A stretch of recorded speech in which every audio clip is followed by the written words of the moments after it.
ऐ वतन तूने पुकारा तो तेरे बेटे जाग उठे। आज का दिन है 6 सितंबर का दिन और 6 सितंबर का दिन गम्माजी करता है उस फतह अजीम की कि जब बुज़दिल दुश्मन रात के अंधेरे में साज़बाज़ कर रहा था, लेकिन उसको जवाब दिया सुबह सवेरे, और वो भी ऐसा करारा कि उसको आज तक याद है। और उसी 6 सितंबर की याद हम हर साल ताज़ा करते हैं। वही 6 सितंबर हमारे जवानों में और अफसरान के सीरों में आज तक मौजूद है। इसीलिए अगर कोई नाश्ते का ख्वाब देखता है और करने आता है तो उसको करारा जवाब दिया जाता है। और इसी तरह अगर कोई रात के अंधेरे में पेलोड गिराने की कोशिश करता है तो दिन दहाड़े उसका तैयारा गिरा के इस बात का सबूत दिया जाता है कि हर घड़ी तैयार कामरान है हम, पाकिस्तानी फौज के जवान हैं हम। आज का जो दिन है वो बहुत ही इम्पॉर्टेंट है हम सभी के लिए। आज के दिन हम तमाम उन शोहदा को और तमाम उन गाजियों को याद करते हैं जिन्होंने अपनी जानों के नजराने हमारे वतन के खातिर जो है वो एब्सोल्युटली। जैसा कि हम सबको याद होगा बचपन के दिनों में जब भी 6 सितंबर का दिन आया करता था तो शुरू से ही नेशनल टेलीविजन पे मेजर अजीज भट्टी शहीद और राशिद मिनाज शहीद के नामों से मंसूब ड्रामे चला करते थे। और एक ज़ील और ज़ीस्ट होता था, एक जज्बा होता था। किसी भी बच्चे से पूछ ले भाई बड़े होके क्या करना चाहेंगे, भाई मैं तो फौज में जाना चाहूँगा, मैं तो आर्मी में जाना चाहूँगा, मैं तो नेवी और एयरफोर्स में सर्व करना चाहूँगा। यही वो जज्बा है जो आज भी इस कौम को तमाम तर नामसाइद हालात और मुश्किलात के बावजूद जिंदा और जावेद रखता है। आज के दिन और इस दिन क्या कुछ हुआ, इस दिन से क्या कुछ सीखने की ज़रूरत है, इसी से हम आगाज़ करेंगे। हमारे साथ वॉर वेटरन मौजूद हैं, air commodore retired doctor Ziaul हक शम्सी साहब और वाइस एडमिरल अहमद सईद साहब। सर, आप दोनों का बहुत बहुत शुक्रिया, thank you so much for coming to the show. और आगाज़ में सर करना चाहूँगा शम्सी साहब आपसे। जब भी 6 सितंबर का दिन आता है तो भाई आप हमारी आवाज़ों से तो अंदाज़ा लगा रहे होंगे हमारी एक्साइटमेंट का। आप जिन्होंने सर्व किया है इतना लंबा पाकिस्तान को, पाकिस्तान की एयरफोर्स को, पाकिस्तान की नेवी को, पाकिस्तान की आर्मी को, सर आपके क्या जज्बात होते हैं? पहले शम्सी साहब आप जवाब दीजिएगा, फिर अहमद साहब आप भी इसका जवाब दीजिएगा, बट शम्सी साहब फर्स्ट। जी, बिस्मिल्लाहिर्रहमानिर्रहीम, आपका बहुत शुक्रिया। मैं कुछ मुख्तलिफ बात करना चाहूंगा। श्योर। दरअसल हम अपने जज्बात की तर्जुमानी अपने ख्यालात से करना चाहते हैं, लेकिन नाजरीन कुछ और सुनना चाहते हैं आपके।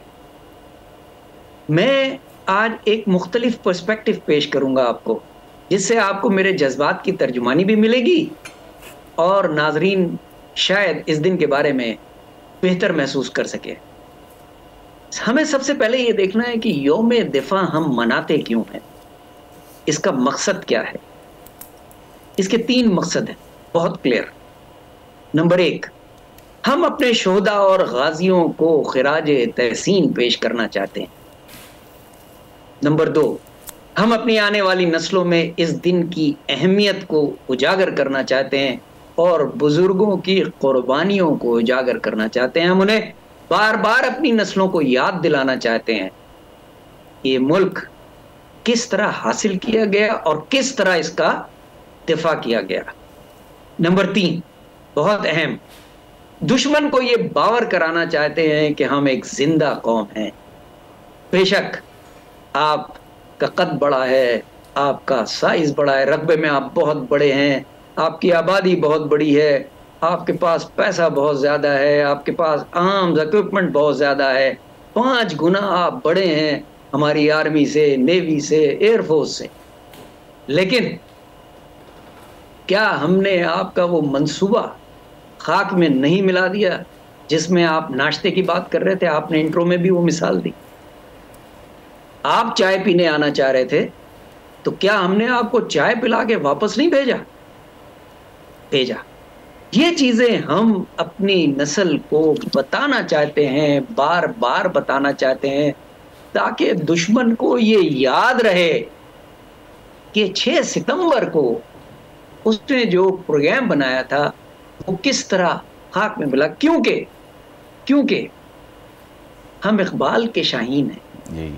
बिल्कुल बिल्कुल सर, हमें बिल्कुल अंदाज़ा हो रहा है आपके जज्बात का। साथ साथ हमारे वाइस एडमिरल अहमद सईद साहब भी मौजूद हैं। अहमद सईद साहब, मुझे बताइएगा कि you have been a war veteran yourself और आपकी सर्विस माशाल्लाह इतनी ज़्यादा है पाकिस्तान के लिए। जब भी 6 सितंबर का दिन आता है क्या जज्बात होते हैं सर आपके, खासतौर पे जब आप के सामने वो सारे फ्लैशबैक्स आते हैं, your day of training, then your day of induction, फिर आपकी वो शब रोज़ की मेहनत और उसके बाद पाकिस्तान का परचम अपने सीने पे सजाना, क्या जज्बात होते हैं 6 सितंबर को सर आपके? जी, आपने बिल्कुल सही कहा कि ये ना सिर्फ हमारी अस्करी तारीख का एक बहुत उम्दा बाब है, बल्कि हमारी नेशनल डे के हवाले से भी एक ऐसा दिन है जब भी हमें इसकी याद आती है और जब हम ये पढ़ते हैं और ये चीज़ें जब हमने अपने बुज़ुर्गों से सुनी तो एक नई रूह हमें जागती है और हम में भी ये जज्बा पैदा होता है कि जी हम अपने वतन के लिए कुर्बानी दे सकें किसी भी किस्म की, और यही चीज़ हमें इस दिन की याद दिलाती है। और शमसी साहब ने जो बात की मैं बिल्कुल इसको फुली इंडोर्स करता हूँ कि ये हमारी ऐसी तारीख़ है जो कि तमाम महाज़ों पे, चाहे वो हमारी पाक आर्मी थी, हमारी पाकिस्तान एयरफोर्स थी या पाकिस्तान नेवी, एक ऐसे यकजान पूरी कौम के साथ मिल के उन्होंने एक ऐसा बंध बांधा कि हमसे 5 गुना बड़ी जो ताकत, जो उससे तकरीबन 3 साल पहले अगर आप देखें 1962 में उन्होंने चाइना से शिकस्त खाई और वो ये समझ बैठे कि शायद ये तरन वाला होगा, लेकिन तीनों महाज़ों पर उनको एक इबरतनाक शिकस्त हुई और वो अब एक तारीख का हिस्सा है। हमारे साथ अहमद सईद और शमसी साहब तो मौजूद हैं। मीनवाइल हमें जॉइन कर लिया है lieutenant general retired Moinuddin Haider साहब ने। Sir, it's a pleasure talking to you, thank you so much for your time. मैं आपसे इससे पहले कि आपसे ये जानूं कि 6 सितंबर के आपके जज्बात क्या हैं, मैं आपसे ये ज़रूर जानना चाहूँगा कि उस वक्त जब ये 6 सितंबर 1965 हुआ तो उस वक्त आप फोर्सेस में उस वक्त तक इंडक्ट हो चुके थे और कहाँ आपकी पोस्टिंग थी और उस वक्त क्या हो रहा था जब आपको ये पता चला कि 6 सितंबर हुआ है? तो उस वक्त के जरा अगर आप मोमेंट्स हमारे साथ रिलीव कर सकें। जी, मैंने 1960 में फौज ज्वाइन की थी, 1962 में कमीशन मिला और मेरे 3 साल की सर्विस थी। मैं कैप्टन था और मैं आर्मर्ड डिवीजन के साथ था। और जो लोगों का ख्याल है कि हम तैयारी में नहीं थे और कोई सरप्राइज अटैक हो गया था और हम सड़कों में थे, तो ये बात सही नहीं है। हम खुद इंटरनेशनल बॉर्डर के नज़दीक नहीं जा रहे थे ताकि कश्मीर में जो ऑपरेशन था जिब्राल्टर, बाद में जो वहाँ पर अटैक किया गया, जोड़ियाँ कैप्चर करके अखनूर की तरफ जाना था, तो हम नहीं चाहते थे कि ये जंग इंटरनेशनल बॉर्डर पर छिड़े और हम इंडिया को प्रोवोक करें। लेकिन ये बात है, रान ऑफ कच्छ के बाद ही हमारी अफवाज जो हैं वो बैरकों से निकल गई और हम जो है छांगा मांगा से होते हुए अपने ऑपरेशन एरिया की तरफ बढ़ गए थे और कोट राधाकृष्ण और रायविंड की तरफ। और जब ये 6 सितंबर आया और हिंदुस्तान ने पूरे इंटरनेशनल बॉर्डर पर हमला कर दिया, तो जिसके हमें बताया गया था हमारे फॉरेन मिनिस्टर भुट्टो साहब की तरफ से कि ये जंग कश्मीर तक कन्फाइन रहेगी जो डिस्प्यूटेड टेरिटरी है, लेकिन वो उन्होंने हमको इंटरनेशनल बॉर्डर पर जब हमला किया, अय्यूब खान की स्पीच हमने कसूर के इलाके में सुनी और उसने एक नई रूप फूंक दी तमाम जो हमारे फौजी थे और हमारे तमाम जो सिविल और हमारी जो आबादी थी पूरे पाकिस्तान की। और हमको पहला जो मिशन मिला वो बॉर्डर क्रॉस करके खेम खरन पे हमला करने का मिला और अल्हम्दुलिल्लाह मैं उसके हराबल दस्तों में शरीक था। और पहला जो टारगेट था खेम खरन शहर से पहले वो कस्टम पोस्ट थी खेम खरन की, जहाँ पर 2 कंपनियां थी डोगरा बटालियन की। और जब हमने हमला किया तो हमने काफी आदमी उनके मार डाले, काफी जख्मी किए, काफी उनके कैदी बना लिए, इनका एक टैंक भी तबाह किया, हमारे भी कुछ आदमी जख्मी हुए। तो ये पहला मार्का था। और दूसरे दिन फिर आगे बढ़ के खेम खरन को फतह कर लिया गया। उसके आगे बढ़ के असल उत्तर बल्तोहा तक हमारे ट्रूप पहुंचे, लेकिन वहाँ पर इन्फेंट्री की पैदा फौज की कमी थी जिसकी वजह से ज़मीन को हम होल्ड ना कर सके। और उसके बाद जब पता चला कि हिंदुस्तान ने बहुत बड़ा हमला सियालकोट और चविंडा के मकाम पर कर दिया है, तो हमारे ब्रिगेड को हुक्म मिला 12 सितंबर को कि आप जो है फौरन जो है ब्रिगेड यहाँ से निकले खेम खरन से और दूसरे पलटनों को हैंड ओवर कर दे जो इलाका आपने जीता है और आप चविंडा पहुंचे। तो हमको दिन को मूव करने का ऑर्डर दिया गया जो कि नॉर्मली नहीं होता, रात को करते हैं एयरफोर्स से बचने के लिए। और यही हुआ, जो ही हम कसूर आइलैंड से आगे निकले हैं तो एक जगह ललियानी उसका नाम था, तब्दील हो गया। वहाँ इंडियन एयरफोर्स का अटैक हमारी फोर्सेस पर आ गया, हमारे कुछ लोग शहीद भी हुए, कुछ गाड़ियाँ भी तबाह हुई। लेकिन उस रात तक हम पसरूर एयरफील्ड पर पहुँच गए और पहला टास्क हमको यही मिला कि पसरूर एयरफील्ड का डिफेंस करें और चविंडा के पीछे डिफेंस संभालें। तो बाकी जो लड़ाई है 12 से लेकर 23 तक वो हमने चविंडा में वहाँ पर गुजारी। तो मुझे 2 महाजों पर फ्रंट लाइन सोल्जर के तौर पर लड़ने का मौका मिला। तो फौज का मोराल बहुत हाई था और हिंदुस्तान का जो हमला था वो रोका गया। और जो आखिर में नतायज निकले इस जंग के 65 के, हिंदुस्तान की शिकस्त बिल्कुल पक्की जो है शिकस्त उनको हुई। ये और बात है कि प्रोपेगेंडे के लिए अपने फोर्सेस के मोराल के लिए वो झूठी कहानी आप बैठ के 20 साल बाद बना रहे थे, 25 साल बाद।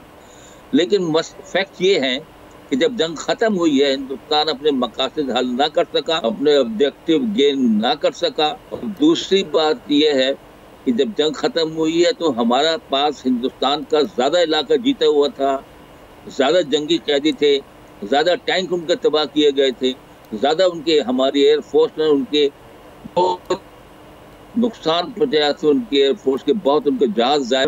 तो हर लिहाज से हमने हर महाज पे, चाहे वो खून जमा करना हो जो है अपना जख्मियों के लिए, चंदा जमा करना हो, जो भी हो, पाकिस्तान या मिली तराने हो, हमने हर महाज पे हिंदुस्तान को शिकस्त। पाकिस्तान का मोराल बहुत हाई था। मैं समझता हूँ 65 वॉर का जो जमाना था वो एक पाकिस्तान की तारीख का एक हाईलाइट, जिसमें कौम कायद आज़म साहब की वलवला अंगेज क़यादत के बाद एक दफा फिर मुत्तहिद नजर आई। पूरी कौम आर्म फोर्सेस के पीछे खड़ी थी, उनको सपोर्ट कर रही थी हर लिहाज से। चोरियां चकारियां बंद हो गई, लोगों ने ताजों ने कीमतें अपनी गिरा दी और अपोजिशन लीडर जो थे वो अयूब खान के पास गए।